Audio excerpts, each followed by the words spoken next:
கண்ணீர் கடலில் மிதக்கிறது கள்ளக்குறிச்சி மாவட்டம். நொடிக்கு நொடி அதிகரிக்கும் மரணங்களால் நேரம் நரகமாக மாறியிருக்கிறது.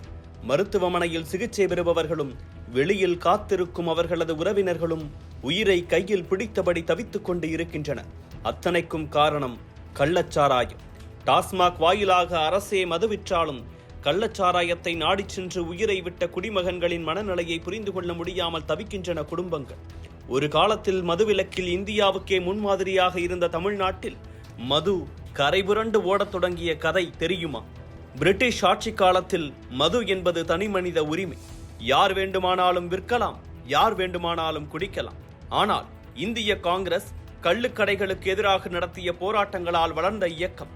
இதனால் 1937 நடந்த பொதுத் தேர்தலுக்கு பிறகு 3 ஆண்டுகளுக்குள் காங்கிரஸ் ஆட்சி செய்யும் மாகாணங்களில் மதுவிலக்கை அமலுக்கு கொண்டு வர வேண்டும் என முடிவெடுத்தது. அதன்படி சென்னை உள்ளிட்ட மாகாணங்களில் மதுவிலக்கு அமலுக்கும் வந்தது. ஆனால் 2ஆம் உலகப் போரில் இந்தியாவை ஈடுபடுத்தியதை எதிர்த்து மாகாண முதல்வர்கள் பதவி விலக மதுவிலக்கும் முடிவுக்கு வந்தது. சென்னை மாகாணத்தில் 1948 ஓமந்தூர் ராமசாமியால் மீண்டும் மதுவிலக்கு வந்தது. அதன் பிறகு 23 ஆண்டுகள் தமிழ்நாட்டில் மது என்ற பேச்சுக்கே இடமில்லை. ஆனால் அண்ணாவின் மரணத்திற்கு பிறகு ஆட்சிக்கு வந்த கருணாநிதி வருமானம் வரவில்லை, நிதி போதவில்லை என குறைகளை அடுக்கினார். அன்று குஜராத்திலும் தமிழ்நாட்டிலும் மட்டுமே மதுவிலக்கு அமலில் இருந்தது. இதனால் கொழுந்துவிட்டு எரியும் நெருப்பு வளையத்துக்குள் கொளுத்தப்படாத கற்பூரமாக தமிழ்நாடு எத்தனை நாள் தன்னை தற்காத்துக் கொள்ளும் என பேசி மதுவிலக்குக்கு முழுக்கு போட்டார் கருணாநிதி. ஆகஸ்ட் 30, 1971 தமிழ்நாட்டில் மீண்டும் மது விற்பனை தொடங்கியது. மாநிலம் முழுவதும் 7395 கள்ளுக்கடைகள், 3512 சாராய கடைகள் தொடங்கப்பட்டன.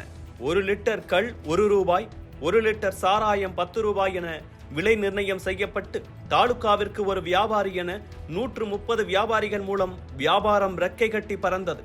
மாநில அரசுக்கு 210 கோடி ரூபாய் வருவாய் கிடைத்தது. ஆனால் இது தற்காலிக தீர்வுதான் என சொன்னபடியே 2 ஆண்டுகளில் 1973 மதுவிலக்கை மீண்டும் அமல்படுத்தினார் கருணாநிதி. ஆனால் எம்ஜிஆர் ஆட்சியில் கள்ளச்சாராய சாவுகள் தொடர்ந்து அதிகரித்து வந்தன. இதனால் இறுதி மூச்சு இருக்கும் வரை மதுவிலக்கு கொள்கையை நான் நிறைவேற்றுவேன் என என்னை பெற்ற அன்னை மீது உறுதி எடுத்துக் கொள்கிறேன் என்று அண்ணா நாளேட்டில் எழுதிய எம்ஜிஆர் மீண்டும் மது விற்பனையை தொடங்க வேண்டிய நிலைக்கு தள்ளப்பட்டார். போதாக்குறைக்கு டாஸ்மாகையும் கொண்டு வந்தார். 1989 மலிவு விலை மதுவை அறிமுகம் செய்தார். இந்த முயற்சிக்கு எதிராக மாநிலம் முழுவதும் பெண்கள் போராட்டங்களில் குதித்தனர். இதனால் ஜெயலலிதா ஆட்சியில் மீண்டும் மலிவு விலை மதுவுக்கு தடை விதிக்கப்பட்டது. 1983 மதுவை அரசே விற்பனை செய்யலாம் என்கிற முன்னாள் முதல்வர் கருணாநிதியின் ஐடியாவுக்கு செயல் வடிவம் கொடுத்தார் ஜெயலலிதா. 2003 வருமான பற்றாக்குறையை காரணம் காட்டி டாஸ்மாக் மூலமாக அரசே மதுவை கொள்முதல் செய்து விற்க முடிவெடுத்தது. அன்று முதல் இன்று வரை தீபாவளி பொங்கலுக்கு டார்கெட் வைத்து மது விற்பனை செய்து மாநில அரசுக்கு வருவாயிட்டி தருகிறது டாஸ்மாக் நிறுவனம். கருணாநிதி, எம்ஜிஆர், ஜெயலலிதா என தொட்டு தொடர்கிறது தமிழ்நாட்டின் மதுவிலக்கு பாரம்பரியம்.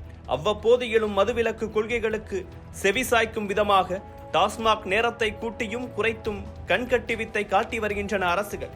இப்படி திரும்பிய திசையெல்லாம் மதுக்கடைகள் இருந்தாலும் கள்ளச்சாராயத்தை நாடி ஓடும் குடிமகன்களின் எண்ணிக்கையும் குறைந்தபாடே இல்லை. கள்ளக்குறிச்சி சம்பவம் போல அவ்வப்போது வெடிக்கும் பூகம்பங்கள் மட்டுமே கண்ணுக்கு தெரியாத இந்த சாராய நெட்வொர்க்கின் மீது கொஞ்சமாவது வெளிச்சத்தை பாய்ச்சிவிட்டு செல்கிறது.